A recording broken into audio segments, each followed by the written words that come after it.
This is who I am. Welcome. The quiet realization in the life. There are moments when everything begins to quietly make sense. The people we meet, the work we find ourselves doing, the conversations that unfold when we least expect it.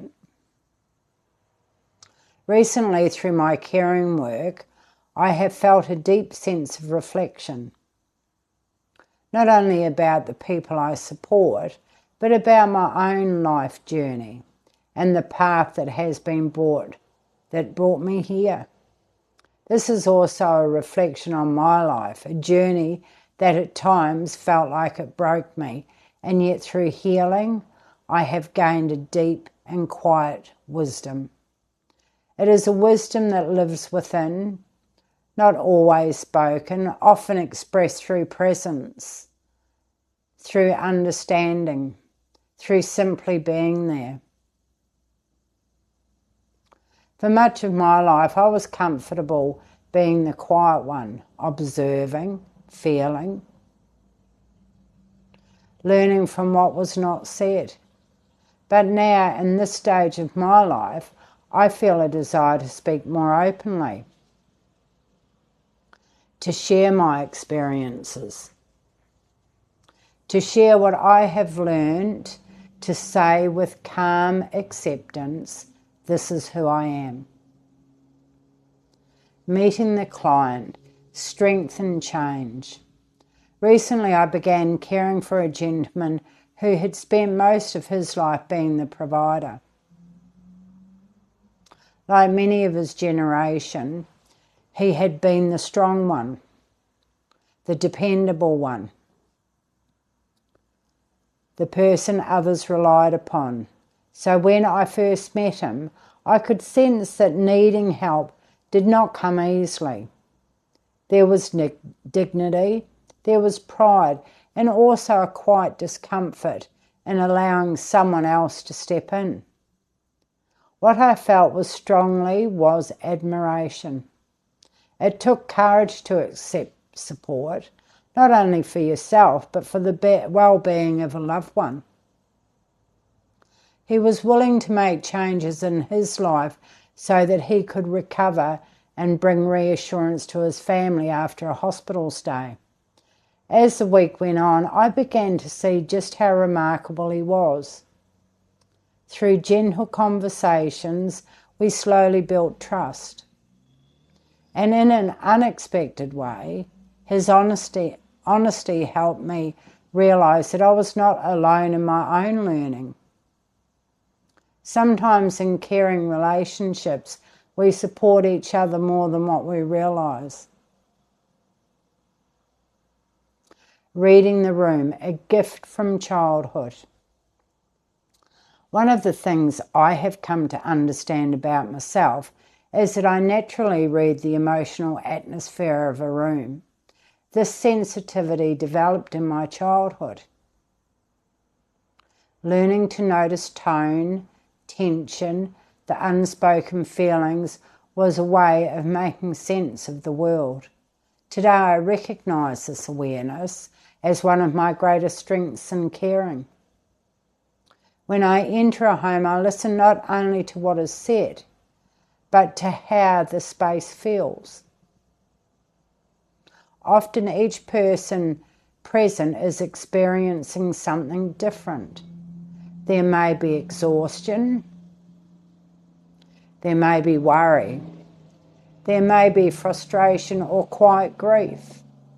My role is to remain steady enough to recognise these differences and respond with calm and respect. Being guided, intuition and faith. There are times in my caring work when I feel a quiet inner knowing guiding me. When this particular client, the travel was an hour each way. At first, I questioned whether I should take the role, but something inside me simply said go. It was not dramatic, just a gentle sense of direction. This feeling has been with me through my life, a quiet guidance that I have learned to trust. Often I only understand later why I was meant to be with someone or to meet a certain person. For me, this connects to my faith, to a belief that God leads us through ordinary moments into meaningful encounters. Dementia care, creating emotional safety. When someone is living with dementia, the emotional environment matters greatly. Tasks such as showering can feel frightening or overwhelming. Over the years, I have learned that tension in the room can increase anxiety. Sometimes family members, understandably, may discuss care needs in front of their loved ones.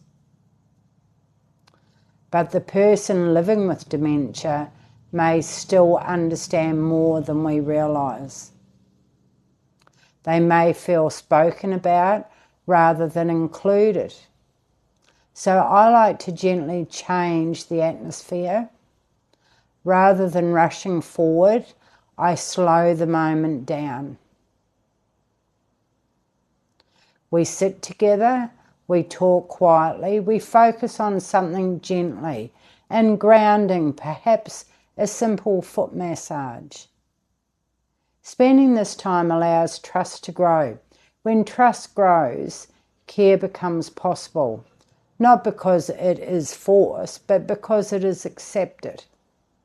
And when something goes well, even something as simple as a peaceful shower, the relief felt by the whole family can be profound. Care becomes a shared success. The inner child, lifelong emotional history. Through experiences like this, I am becoming more aware that the inner child never truly leaves us. Even after decades of responsibility and a lifetime of strength, the emotional experiences of childhood can still live quietly within us. As this gentleman spoke about his upbringing and the pressure he felt to always cope alone, I could hear not only the voice of an older man, but the echo of a younger self. Aging does not erase our emotional history.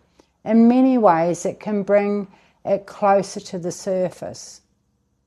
Perhaps part of caring is recognising that we sometimes support not only the adult in front of us, but also the child they once were.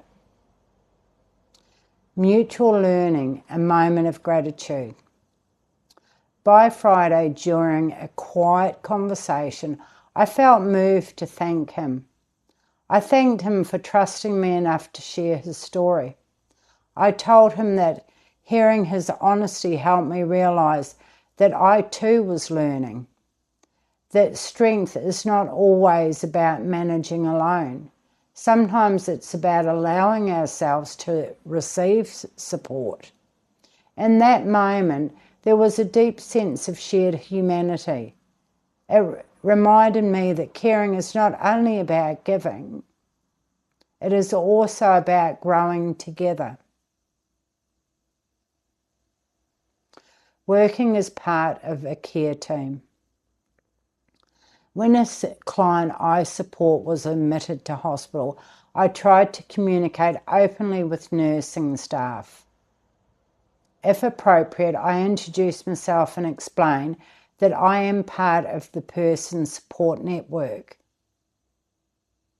This is about respect and calibration. When care teams work together, transitioning between hospital and home can be much smoother. Familiar support can help reduce fear for someone living with dementia in an unfamiliar environment. raising awareness, the role of support worker. I also feel it is important to raise awareness in Australia about the professional role office support worker can play. Support work is not only about completing tasks, it can provide continued reassurance and emotional stability during times of change. When this role is understood, it can ease pressure on families and improve the overall experience of care. Realisation, dignity and purpose. Through all of these experiences, I am beginning to see more clearly how my personal journey and my care work are connected. Listening, supporting, creating calm, helping people feel safe. These are not just things I do, these are expressions of who I have become. And with that awareness comes a quiet confidence. This is not just my work, this is who I am. Gratitude. Life has a gentle way of guiding us through ordinary moments into deeper understanding. Sometimes our purpose reveals itself through simple human connection. For that, I feel deeply grateful, and I remain open to where this path may lead. Thank you for sitting with me and with sharing this space. Bye for now.